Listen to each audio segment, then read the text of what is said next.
കുവൈത്തിന് നേരെ 2 ഡ്രോൺ ആക്രമണങ്ങൾ. ഇത് ആര് ചെയ്തു എന്നും കാഷ്വാലിറ്റി ഡാമേജിനെ കുറിച്ചൊക്കെ നമുക്ക് വിശദമായി പരിശോധിക്കാം. അതുപോലെ ഇന്ത്യയിൽ നിന്നും 250 പേർ ഇസ്രായേലിലേക്ക് പോയിട്ടുണ്ട്. ന്യൂ സെറ്റിലേഴ്സ് ആയിട്ടാണ് പോയിട്ടുള്ളത്. ഇത് ആരാണ്, അതുപോലെ മറ്റു കാര്യങ്ങളൊക്കെ നമുക്ക് വിശദമായി പരിശോധിക്കാം. അതുപോലെ ഒരു വീഡിയോ ഫുട്ടേജും പുറത്തേക്ക് വരുന്നുണ്ട്. ആ വീഡിയോ ഫുട്ടേജും നമുക്ക് കാണാം. അതുപോലെ US നിന്നും ഇപ്പോൾ വരുന്ന മറ്റൊരു വാർത്തയാണ്, US ഇസ്രായേലിന് ടൺ കണക്കിന് മിലിറ്ററി എക്യുപ്മെന്റ് സപ്ലൈ ചെയ്തിട്ടുണ്ട്.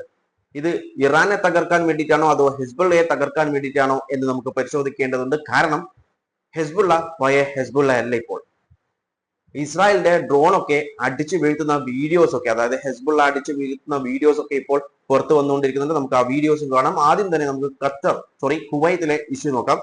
കുവൈത്തി മിലിറ്ററി പറഞ്ഞിട്ടുള്ളത് ബോർഡർ പോസ്റ്റിന് നേരെയാണ് ഡ്രോൺ അറ്റാക്ക് ലോഞ്ച് ചെയ്തിട്ടുള്ളത് ഫ്രം ഇറാഖാണ് ചെയ്തിട്ടുള്ളത് എന്നാണ് കുവൈത്തി മിലിറ്ററി പറയുന്നത്. കുവൈത്തി മിലിറ്ററി പറയുന്നത്, അതായത് നോർത്തേൺ ഡയറക്ഷനിലുള്ള 2 ബോർഡർ പോസ്റ്റിന് നേരെയാണ് ആക്രമണം ഉണ്ടായിട്ടുള്ളത്. ദിസ് മോർണിംഗ്, ഇന്ന് രാവിലെ 2 of the Kuwaiti north land border post was targeted in a criminal act of aggression involving 2 explosive leaden drones guided by optical cable guide ചെയ്തിട്ടുള്ള ഡ്രോൺസ് ആണ്. അതായത് ഹൈലി എക്സ്പ്ലോസീവ് ആയിട്ടുള്ള ഡ്രോൺസ് ആണ് കുവൈത്തിന്റെ നോർത്തേൺ ഭാഗത്തുള്ള ലാൻഡ് ബോർഡർ പോസ്റ്റിലേക്ക് നേരെ അയച്ചിട്ടുള്ളത്. ആൻഡ് ഇതുകൊണ്ട് തന്നെ ഇത് ഒറിജിനേറ്റിംഗ് ഫ്രം റിപ്പബ്ലിക് ഓഫ് ഇറാഖിൽ നിന്നാണ് ഇത് വന്നിട്ടുള്ളത് എന്നാണ് കുവൈത്തി മിലിറ്ററി പറഞ്ഞിട്ടുള്ളത്. ആൻഡ് ഇത് കാരണം മെറ്റീരിയൽ ഡാമേജസ് ഉണ്ടായിട്ടുണ്ടായിരുന്നു, എന്നാൽ ഹ്യൂമൻ കാഷ്വാലിറ്റീസ് ഒന്നും ഇല്ല എന്നാണ് പറഞ്ഞത്. അതായത് ഹ്യൂമൻ കാഷ്വാലിറ്റീസ് ഒന്നും ഇല്ല, എന്നാൽ ഡാമേജസ് അവിടെ ഉണ്ടായിട്ടുണ്ട്. അതായത് ഇവരുടെ ആക്രമണം കൊണ്ട്, ഇറാഖിന്റെ ആക്രമണം കൊണ്ട് എന്തുണ്ട്, ഈ ഒരു മെറ്റീരിയൽ ഡാമേജസ് ഒക്കെ ഉണ്ടായിട്ടുണ്ട്, എന്നാൽ കാഷ്വാലിറ്റീസ് ഒന്നും റിപ്പോർട്ട് ചെയ്തിട്ടില്ല എന്നാണ് കുവൈത്തി മിലിറ്ററി പറഞ്ഞിട്ടുള്ളത്. ഇനി നമുക്ക് ഇന്ത്യയിൽ നിന്നും കുറച്ച് പേർ, ഒരു 250 പേർ ഇസ്രായേലിലേക്ക് പോയിട്ടുണ്ട്. ആ വീഡിയോ ആദ്യം ഒന്ന് കാണാം, അവരവിടെ അറൈവ് ചെയ്യുന്ന video.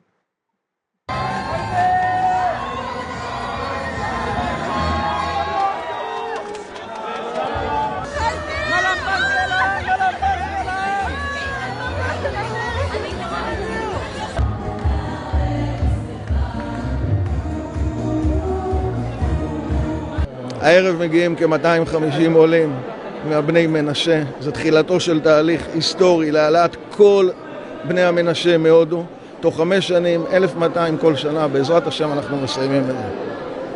אתה מתרגש שזה תחילת... זה היסטוריה.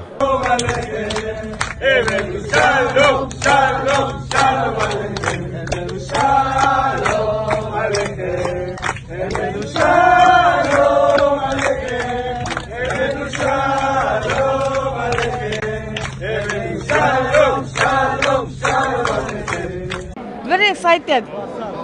Why? I feel like crying out of happiness. I would like to thank Hashem, first of all Hashem, the Jewish agency, and all the people, the government of Israel, all the rabbis. ഈ വീഡിയോയിൽ കാണുന്നത് അവരുടെ ആഹ്ലാദ പ്രകടനമാണ്. അതായത് അവരവരുടെ ലാൻഡിലെത്തി എന്നാണ് പറഞ്ഞിട്ടുള്ളത്. ഇവർ ആരാണെന്ന് വെച്ച് കഴിഞ്ഞാൽ 250 പേരാണ്. ഇത് ഏപ്രിൽ 23-ാം തീയതിയാണ് ഇവർ അവിടെ റീച്ച് ചെയ്തിട്ടുള്ളത്. ഓക്കെ, ഇവർ മണിപ്പൂരിലുള്ള ആൾക്കാരാണ്. അതായത് മെനേഷി കമ്മ്യൂണിറ്റി എന്ന് പറയുന്നവരാണ്. മണിപ്പൂരിൽ നിന്നും അതുപോലെ മിസോറാമിൽ നിന്നുമാണ് ഇവർ ഇപ്പോൾ ഇസ്രായേലിലേക്ക് പോയിട്ടുള്ളത്. Under operation wings of dawn എന്ന് പറഞ്ഞ ഓപ്പറേഷനിലാണ് ഇവർ പോയിട്ടുള്ളത്. 250 പേരാണ്. അതായത് പുതിയൊരു ഗ്രൂപ്പാണ്. അതായത് അവിടുന്ന് ഇവർ പറയുന്ന വെച്ചിട്ടുണ്ടെങ്കിൽ descendants of the lost tribe, അതായത് ഇസ്രായേലിലെ പഴയ കാലത്തുള്ള ഒരു ട്രൈബിന്റെ അവിടുന്ന് ലോസ് ആയിട്ട്, അതായത് ആ സമയത്ത് പലായനം ചെയ്തിട്ട് പോയിട്ടുള്ള കൂട്ടത്തിലുള്ള ഒരു ട്രൈബ് ഗ്രൂപ്പിലുള്ള ആളുകളാണെന്നാണ് പറഞ്ഞാണ് ഇവരിപ്പോൾ അവിടെ പുതിയ സെറ്റിലർ ആയിട്ടാണ് പോയിട്ടുള്ളത്. നമ്മളിവിടെ മനസ്സിലാക്കേണ്ട ഒരു കാര്യം, ഇവരുടെ ഉദ്ദേശം ഇത് തന്നെയാണ്. അതായത് ഇസ്രായേൽ ചെയ്തുകൊണ്ടിരിക്കുന്നത് ഗാസ ഭാഗം ഇങ്ങനെ കീഴടക്കിക്കൊണ്ടിരിക്കുന്നു. ഇപ്പോൾ ലബനൻ, സദേൺ ലബനൻ എന്ത് ചെയ്തിട്ടുണ്ട്, മിലിറ്ററി ഒക്യുപ്പൈ ചെയ്ത് വെച്ചിട്ടുണ്ട്.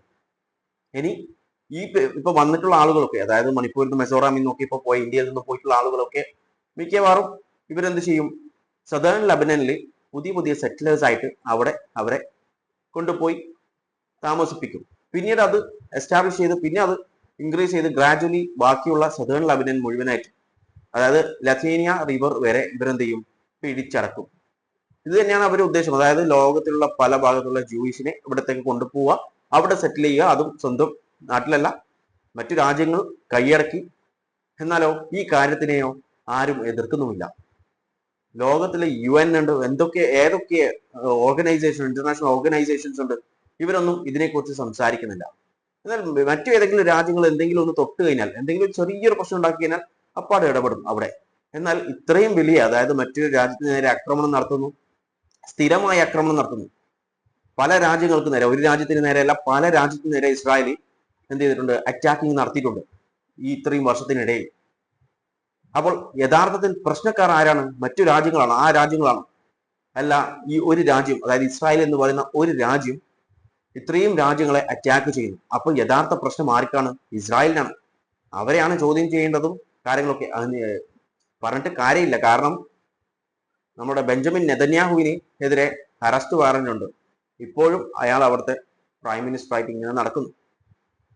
അങ്ങനെയാണ് ഇപ്പോൾ ഇസ്രായേലിന്റെ കാര്യങ്ങളൊക്കെ പോയിക്കൊണ്ടിരിക്കുന്നത്. എന്നാൽ ഇതിന്റെ മുൻപൊക്കെ ഇട്ട വീഡിയോയിൽ ഞാൻ ചില വീഡിയോസ് വെച്ചിട്ടുണ്ടായിരുന്നു. അതായത് യഥാർത്ഥ ജൂയിഷ് പീപ്പിൾ എന്ത് ചെയ്തിട്ടുണ്ട്, ഇതിനു വേണ്ടി പ്രൊട്ടസ്റ്റ് ചെയ്തുകൊണ്ടിരിക്കുന്നുണ്ട്. അതായത് ഇസ്രായേലിനെതിരായിട്ട് പ്രൊട്ടസ്റ്റ് ചെയ്തുകൊണ്ടിരിക്കുന്നുണ്ട്. അവിടെ കൊടിയൊക്കെ കത്തിച്ചിട്ടുള്ള പ്രൊട്ടസ്റ്റ് ഒക്കെ നടത്തുന്നുണ്ട്. അതിന്റെ വീഡിയോസ് ഒക്കെ ഞാൻ ഓൾറെഡി ചെയ്തതാണ്, കഴിഞ്ഞ വീഡിയോയിലൊക്കെ ഞാൻ ചെയ്തിട്ടുണ്ട്. ഓക്കെ, അപ്പോൾ യഥാർത്ഥ ജൂയിഷ് പീപ്പിൾ ഈ കാര്യങ്ങളിലൊന്നും യോജിക്കുന്നില്ല, അതായത് ഇസ്രായേലുമായിട്ട് യോജിക്കുന്നില്ല. ഇനി നമുക്ക് ഇസ്രായേലിന്റെ ഡ്രോണ് ഹെസ്ബുള്ള അടിച്ച് തകർത്തിടുന്ന, അതായത് സദേൺ ലബനനിൽ വെച്ചാണ് അവിടുന്ന് അടിച്ച് തകർത്തിടുന്ന വിഷ്വൽസ് ഒന്ന് കാണാം.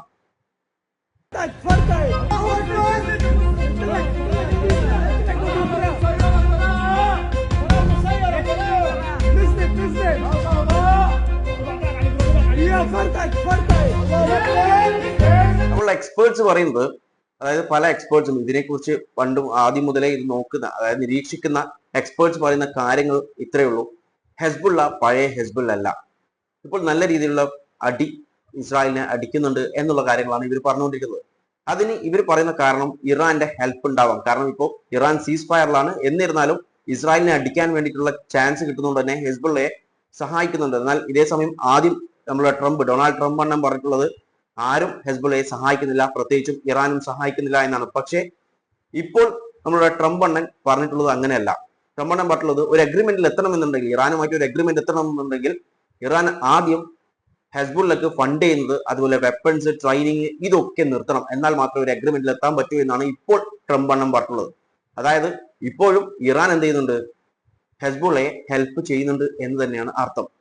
കാരണം എക്സ്പേർട്സ് പറയുന്നത് ഇങ്ങനെ ഒരു ഹെൽപ്പ്, അതായത് ഇറാനിൽ നിന്നും ഹെൽപ്പ് കിട്ടാതെ അല്ലെങ്കിൽ മറ്റു സോഴ്സസിൽ നിന്നും ഹെൽപ്പ് കിട്ടാതെ ഹെസ്ബുള്ളക്ക് ഇതുപോലുള്ള അറ്റാക്കിങ്സ് ഹെസ്ബുള്ള നടത്താറുണ്ട്. പക്ഷേ അതിന്റെ 2-3 മടങ്ങ് ഇതിലാണ് ഇപ്പോൾ ഇറാനെ ഹെസ്ബുള്ള അറ്റാക്ക് ചെയ്യുന്നത് എന്നാണ് പറഞ്ഞത്. അറ്റാക്ക് ചെയ്യുന്നു, അതുപോലെ പ്രതിരോധിക്കുന്നു എന്നാണ് ഇപ്പോൾ എക്സ്പേർട്സ് പുറത്തുവിടുന്ന വിവരങ്ങൾ.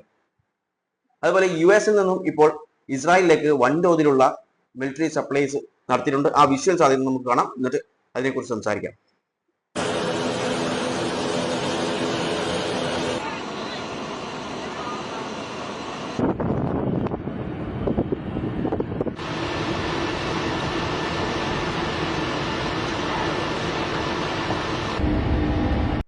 ഇത്രയേ ഉള്ളൂ.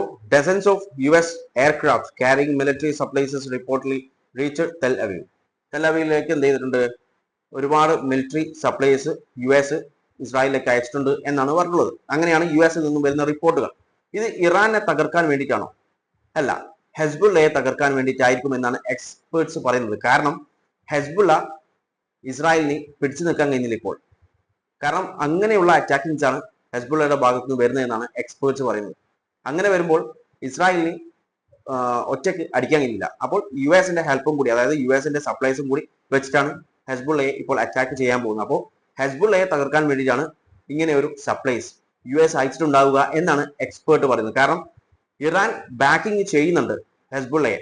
അങ്ങനെ വരുമ്പോൾ ഇസ്രായേലിന് ഒറ്റയ്ക്ക് ഈ പറയുന്ന ഹെസ്ബുള്ളയെ അടിച്ച് തകർക്കാൻ സാധിക്കുന്നില്ല. അങ്ങനെ വരുമ്പോൾ US ഹെൽപ്പ് കിട്ടിയേ പറ്റൂ. അപ്പോൾ അവരെന്ത് ചെയ്തിട്ടുണ്ട്, സപ്ലൈസ് അയച്ചു കൊടുത്തിട്ടുണ്ട്. അങ്ങനെ വരുമ്പോൾ യഥാർത്ഥത്തിൽ ഇവിടെ സീസ് ഫയർ ഉണ്ടോ? അതായത് ഇറാനും US ഇസ്രായേൽ എന്ന് പറയുന്ന ഒരു സീസ് ഫയർ ഇവിടെ നിലനിൽക്കുന്നുണ്ടോ?